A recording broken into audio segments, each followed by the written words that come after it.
মন্দিরের পুরোহিত মশাই বলছে, কি হয়েছে তারা মা, তোমার কি মন খারাপ? তো তোমার গায়ে হলুদ, বরের বাড়ি থেকে তোমার জন্য গায়ে হলুদের তথ্য আসবে, যাও তুমি তৈরি হয়ে নাও। তখন সেখানে ভবানী আসে আর বলছে, মা তোমায় এত চিন্তিত কেন লাগছে? মনে রেখো, এদিকে সর্বমঙ্গলা বলছে, যেখানে ব্রাহ্মণরাই সুখী নয় সেখানে আমি আমার ছেলেকে কি করে পাঠিয়ে দেব? ও আমার 7 রাজার ধনমানিক।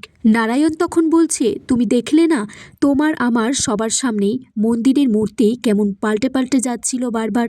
দেবীপ্রসাদ সেখানে এসে বলছে, আমি নাটোরের রাজপরিবারের একজন সদস্য, আমি তাদের সাথে বেইমানি করতে পারবো না। আপনাদের মতো সৎ মানুষের যে ক্ষতি হয়ে যাবে সেটাও আমি মেনে নিতে পারবো না। বলছে, আপনাদের ছেলের সম্মান যদি আপনারা অক্ষত রাখতে চান তাহলে এই বিয়ে দেবেন না ওখানে। এদিকে রাজবাড়িতে ধুমধাম করে গায়ে হলুদের আয়োজন শুরু হয়েছে। তখন সত্যর বউ একটা প্রদীপ হাতে করে নিয়ে আসছে। তখন প্রদীপটা সত্য হাত দিয়ে আগলে রেখেছে যাতে নিভে না যায়। সত্যর বউ বলছে, ভাগ্যিস আপনি এলেন। সত্য বলছে, তুমি তাহলে স্বীকার করছো যে আমি না থাকলে তোমার জীবনটা বৃথা? সত্যর বউ বলছে, আমি ভবানী বৌঠানের কাছে নালিশ করব।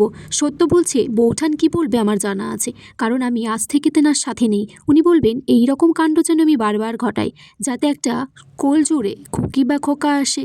তারা সুন্দরীর গায়ে হলুদের অনুষ্ঠান শুরু হলে ভবানী সত্যকে বলছে, জামাই বাড়ি থেকে এখনো গায়ে হলুদের তথ্য কেন এলো না? তখন ফুলনরা দাসী তখন বলছে, তথ্য না এলে তাতে এমন বা কি যায় আসে?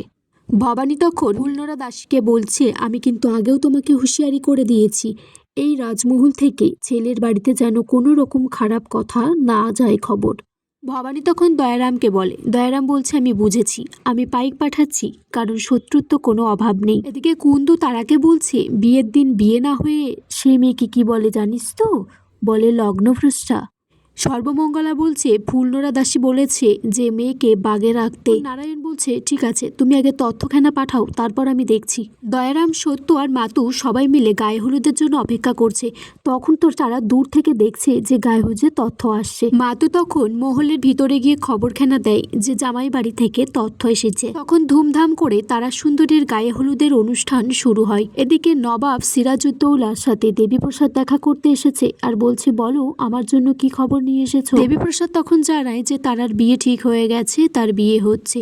তখন নবাব বলছে, ও আমার সম্পত্তি, ওর বিয়ে অন্য কোথাও হতে পারে না। ভবানী আমার ক্ষমতাকে ছোট করছে। সিরাজ তখন ভবানীর একটা ছবি আঁকিয়ে সেটাতে ছুরি দিয়ে আঘাত করছে আর বলছে, এই বিয়ে আমি কিছুতেই হতে দেব না।